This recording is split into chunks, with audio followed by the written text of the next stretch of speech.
1520, aboard the ship of the renowned explorer Ferdinand Magellan, he crosses the dangerous waters at the edge of the known world. In this remote and foreign region, Magellan and his crew first reported encounters with beings of enormous stature, the so-called giants of Patagonia. These reports, which were documented in Magellan's chronicler Antonio Pigafetta's chronicles, portrayed gigantic beings who stood head and shoulders over the tallest members of the crew, sparking a flame of curiosity that would last for generations. But what is the truth behind these tales? Were the Patagonian giants only a fiction of the imagination, magnified through the lens of awe and fear? Or did the explorers indeed find a race of people whose physical size pushed the boundaries of human biology? This is the video documentation of the mysterious giants of Patagonia. In 1519, Ferdinand Magellan, a Portuguese explorer, set off on a historic trip that would usher in the Age of Exploration.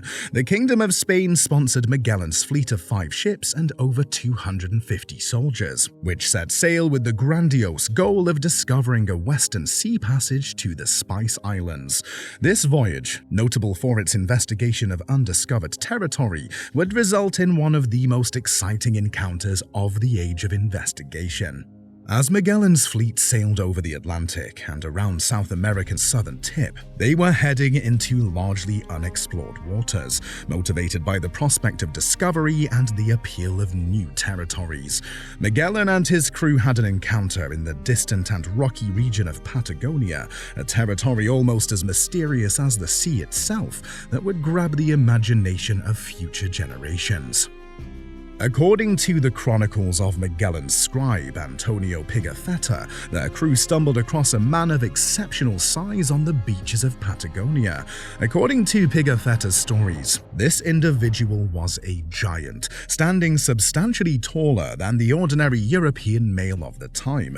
As Pigafetta wrote, "Departing from there as far as 49 degrees and a half in the Antarctic sky, as we were in the winter, we entered a port to spend the winter and remained there for 2 months without seeing anyone. However, one day, unexpectedly, we spotted a giant on the seashore, naked, dancing, leaping, and singing. And while singing, he rubbed sand and dust into his head. Our captain dispatched one of his soldiers to him, instructing him to sing and hop like the other to reassure him and demonstrate camaraderie. This he did, and the sailor quickly brought this mammoth to a little island where the captain was waiting for him. When he saw us, he became shocked and scared, and he raised one finger in the air, thinking we had come from heaven." According to the Chronicle of Pigafetta, the captain's first contact with the Patagonians was characterized by a show of kindness when he presented one of the giants with 2 bells, a mirror, a comb, and a chaplet of beads. When this monster returned to shore with 4 armed escorts, his comrades became curious and emerged to meet with the sailors. Frightened, the crew invited the giants onto their ship and offered assistance with their burdens. The giants, carrying just their bows, were followed by their wives, who, while not as tall as the males, were nonetheless rather large and carried their belongings. Pigafetta observes the women's distinctive appearance, with long breasts and features painted like the men but discreetly covered by little skins. The Patagonians showed their hunting strategy by using small animals as bait to attract more giant creatures, which they subsequently killed with arrows from their hiding places. The group was able to bring 18 giants to hunt for them. The Patagonians, who were characterized as swifter than horses and fiercely protective, practiced unusual medical techniques such as eating arrows to cause vomiting and bleeding themselves to relieve pain. Their cultural customs included the painting of their bodies and faces. These Patagonians were nomads, living in animal skin shelters and eating raw flesh and a delicious root called capac. When the captain attempts to transport some giants back to Spain, the story takes a tragic turn. Using gifts to distract them, he placed shackles on their feet, which went unnoticed at first but soon infuriated the giants, resulting in their escape and subsequent aggressive engagements. A mixture of surprise and fascination characterized the crew's first contact with the monster. These creatures, known as Patagao or Patagonia, were unlike anything Europeans had seen before. The crew watched their physical attributes, mannerisms, and way of life, taking note of their unusual height and strength. This is probably one of the most remarkable experiences of the age of exploration. To this day, no one talks about it, and no one considers this historical account seriously. Let us explore the role of a chronicler and the authenticity of his accounts during the Age of Discovery. Chroniclers were in charge of documenting the events, discoveries, and daily life of these historical trips, resulting in a written record that would serve as the primary source for understanding these major journeys. Antonio Pigafetta, the chronicler of Ferdinand Magellan's expedition, had an important role in this. His thorough records provide unique insights into the first circumnavigation of the globe, which forever altered the world's understanding of geography and cultures. Pigafetta's chronicle contains numerous accounts of unknown places, peoples, flora, animals, and customs, many of which were eventually validated and acknowledged as accurate by further excursions and studies. For example, he published one of the first European accounts of the Kingdom of Brunei, including its wealth, stilt dwellings, and people's customs. His accounts of the rulers and political organizations he encountered were thorough, and in many cases supported by additional sources and subsequent investigation. He also diligently documented early European interactions with numerous species and natural phenomena. His accounts of animals, plants, and sea life unfamiliar to Europeans at the time were not fantastic tales, but serious endeavors to document and comprehend the biodiversity of the newly discovered regions.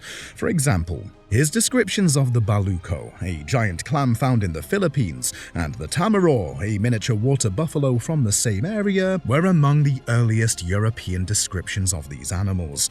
Pigafetta did not embellish or fabricate stories regarding any of these events. His precise mapping of the expedition, which included the strait at the southern tip of South America that today bears Magellan's name, made an important contribution to cartographic knowledge at the time.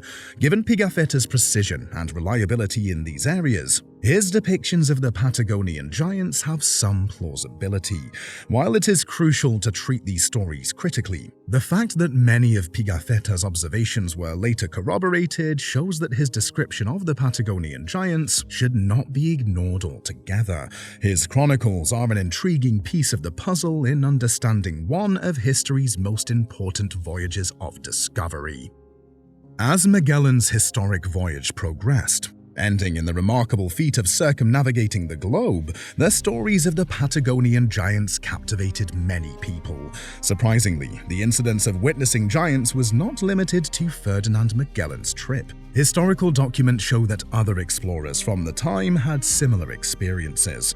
For example, in the 16th century, French explorer André Thevet described his travels in South America, namely in Brazil, where he claimed to have encountered a race of giants. Thevet's stories, known for their vivid descriptions, depicted these aliens as not only towering but also extremely strong, creating an indelible impact on his crew and the readers of his accounts back in Europe. Thevet characterized the giants as honorable savages who lived in one with nature, but their stature and strength were unlike anything seen in the Old World.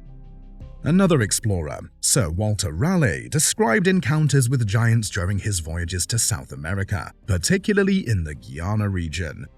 His descriptions from the late 16th century, as part of his larger narrative about the elusive El Dorado, included stories of these towering figures, stoking European imaginations about the wonders and terrors of the unknown realm. Raleigh's descriptions of these titans were not simply asides but comprehensive assessments, emphasizing their intimidating presence and the awe they generated in his crew. Another noteworthy individual, Hans Egede, famed for his missionary work in Greenland, wrote about meeting extraordinarily tall people in the early 18th century. His lesser-known reports add to the descriptions of giants, showing that tales of giants were not limited to temperate zones but were a phenomenon documented around the world. Egede's tales of these Greenlandic giants depicted a muscular and intimidating population whose physical stature fascinated and terrified European visitors. Perhaps the most famous are the writings of Gaspar de Carvajal, a Spanish Dominican priest who accompanied Francisco de Orellana's journey down the Amazon River in 1542. In his chronicles, Carvajal recorded encounters with tribes of extremely tall warriors along the riverbanks, some of whom he said were giants. Carvajal's extensive accounts of these encounters contain not only the physical stature of the persons, but also their habits, clothes, and interactions with the expedition, making it a valuable source of historical knowledge. The fact that these accounts appear in multiple places and among numerous explorers is noteworthy. While the possibility of exaggeration and the effect of historical views cannot be dismissed, the consistency and specificity of these descriptions across numerous sources indicate that they may be more than fabrications or myths. They raise the possibility that encounters with isolated groups of extraordinarily tall beings occurred during the Age of Exploration, leaving an indelible impression on the stories of the era. Several aspects support the idea that these reports are based on real encounters. For starters, the explorers who chronicled these encounters were frequently experienced travelers with keen observational abilities. Their descriptions were typically precise and explicit, implying an attempt at honest reporting rather than the invention of fictitious stories.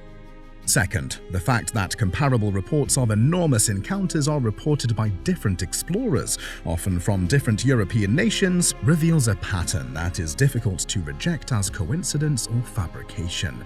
The regularity of these tales across time and region lends them some respect. In conclusion, while the accounts of meetings with giants during the Age of Exploration are obviously remarkable, they are consistent and detailed enough to justify investigation. They raise fascinating questions about the diversity of human communities in the past and urge us to have an open mind about the mysteries that history may still hold. What are your opinions on the hypotheses that massive giants once inhabited the Earth? We would love to hear your thoughts and tales in the comments area. If you found this video thought-provoking, please leave a like. Also, please subscribe to our channel for more interesting content like this.